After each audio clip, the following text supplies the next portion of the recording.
참 예수님, 오늘은 연중 제33주일입니다. 독서와 복음 말씀 봉독하도록 하겠습니다. 성부와 성자와 성령의 이름으로 아멘. 제일 독서입니다. 다니엘 예언서의 말씀입니다. 그때 내 백성의 보호자 미카엘 대제후 천사가 나서리니 또한 나라가 생긴 이래 일찍이 없었던 재앙의 때가 오리라. 그때 내 백성은 책에 쓰인 이들은 모두 구원을 받으리라.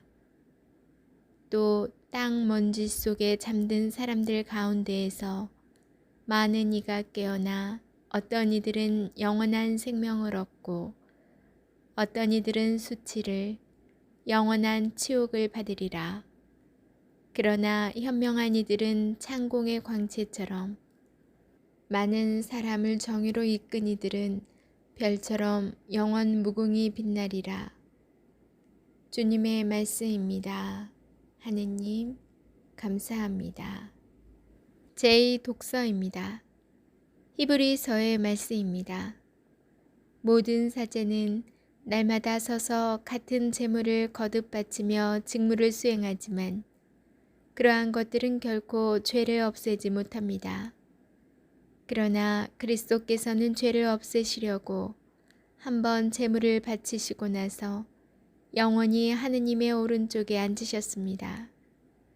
이제 그분께서는 당신의 원수들이 당신의 발판이 될 때까지 기다리고 계십니다. 한 번의 예물로 거룩해지는 이들을 영구히 완전하게 해주신 것입니다. 이러한 것들이 용서되는 곳에는 더 이상 죄 때문에 바치는 예물이 필요 없습니다. 주님의 말씀입니다.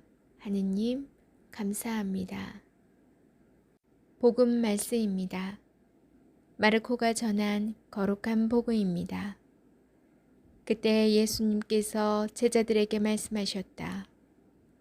그 무렵 큰 환난에 뒤이어 해는 어두워지고 달은 빛을 내지 않으며 별들은 하늘에서 떨어지고 하늘의 세력들은 흔들릴 것이다. 그때 사람의 아들이 큰 권능과 영광을 떨치며 구름을 타고 오는 것을 사람들이 볼 것이다.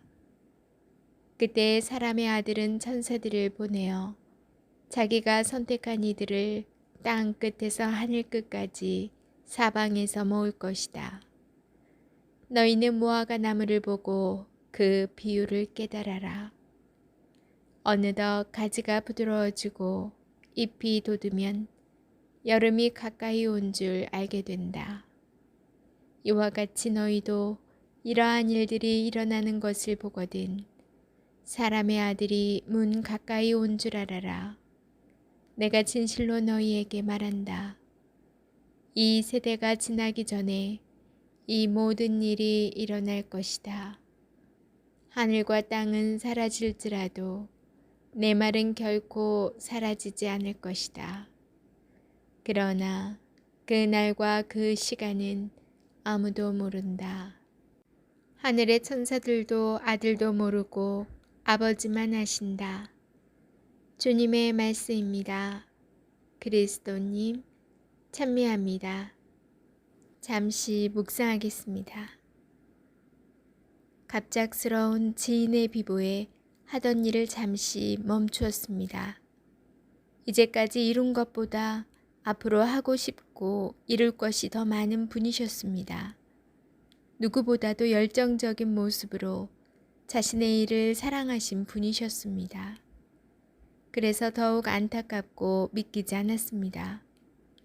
조금만 일찍 자신의 몸 상태를 알고 건강을 돌보셨더라면 하는 안타까움이 밀려왔습니다. 우리는 자신의 몸 상태를 자신이 가장 잘 알고 있다고 착각하고 사는 것 같습니다. 몸에서 이상한 징후와 조짐이 보여도 대수롭지 않게 생각할 때가 많습니다. 몸이 안 좋은 것이 그저 피곤해서 그런 것이라고 스트레스 때문이라고 넘겨버릴 때도 많습니다. 병원에 가거나 약을 먹지도 않습니다. 그러다가 손 쓸 수 없는 지경에 이릅니다. 많은 경우 그런 징후와 징조를 흘려버리는 이유는 자신의 몸보다 더 중요한 무엇인가를 해야 하기 때문입니다. 분명 어떤 일이 일어나기 전에 징조가 나타나는데 다른 일에 집중하느라, 더 중요하게 여겨지는 일을 하느라 그 징조를 무시해버립니다. 그러고 나서는 마침내 모든 것을 잃어버리게 됩니다. 예수님께서 오시는 종말의 시간, 예수님께서 말씀하신 징후와 징조가 우리 주변에서 일어나고 있습니다. 우리가 예수님의 삶과 말씀, 예수님의 가치에 관심이 없다면 그것을 발견하지 못할 것입니다.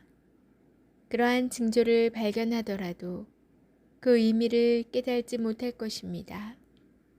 지극히 평범한 일상의 사건이 어쩌면 예수님께서 당신의 때를 준비하시고자 말씀하신 그 징후일지도 모릅니다.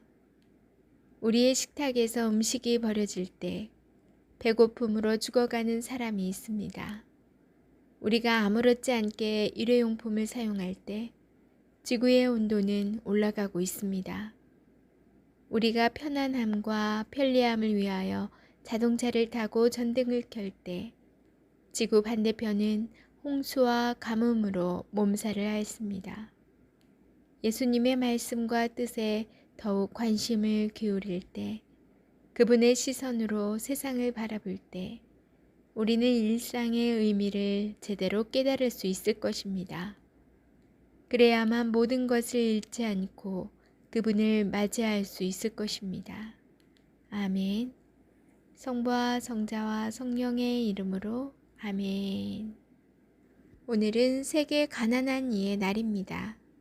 프란치스코 교황은 2016년 11월 자비의 희년을 폐막하며 연중 제33주일을 세계 가난한 이의 날로 지내도록 선포하였습니다. 이날 교회는 가난한 이들을 위한 우선적 선택의 모범을 보여주신 예수님을 본받아 모든 공동체와 그리스도인이 가난한 이들을 향한 자비와 연대, 형제애를 실천하도록 일깨우고 촉구합니다. 세계적으로 가난한 이들은 참 많습니다. 우리가 선진국에 올라왔다고 해서 우리나라에는 없을까요? 코로나 이후로 빈부의 격차가 더 심해졌다고 하죠. 우리나라에도 도움을 필요로 하는 분들 많이 있다고 생각이 들어요.